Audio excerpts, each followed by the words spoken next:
100 లీటర్ల పాలలో కేవలం 20 నుంచి 25 లీటర్ల పాలు మాత్రమే కలపడం జరుగుతుంది. తర్వాత దాంట్లో 5 కేజీల యూరియాని కలుపుతారు.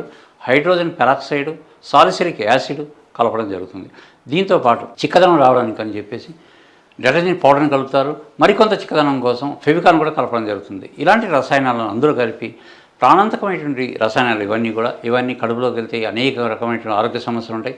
వీటిని ప్యాకెట్లలో పెట్టి మార్కెట్లోకి తరలిస్తున్నారు. ఆ మార్కెట్లో తరలించినప్పుడు కూడా చాలా తెలివిగా వ్యవహరిస్తున్నారు. ఏదైతే ప్రముఖ బ్రాండ్లు ఉన్నాయో హైదరాబాద్లో 12 నుంచి 14 బ్రాండ్ల పాల ప్యాకెట్లు విక్రయిస్తున్నారు. ఆ ప్యాకెట్లను ముద్రించడం ద్వారా లేదంటే సేకరించడం ద్వారా అందులో ఈ కల్తీ పాలను పెట్టి విక్రయాలు కొనసాగిస్తున్నారు. తెల్లవారుజామున లేచి మనం తీసుకునే పాల ప్యాకెట్లో మనం ఆవు పాలు తీసుకొస్తున్నామా, బర్రె పాలు తీసుకున్నామా, యూరియా పాలు తీసుకున్నామా అన్నది అర్థం కాని పరిస్థితి ఉంది. ఒక్కసారి ఈ పాలు కానీ తాగడం మొదలు పెడితే కనీసం వరుసగా 1 నెల 2 నెలలు కానీ తాగితే ఖచ్చితంగా ఆరోగ్యం సంగతి పక్కన పెడితే తాగిన వ్యక్తి మాత్రం ఆసుపత్రి పాలు కావడం తథ్యం.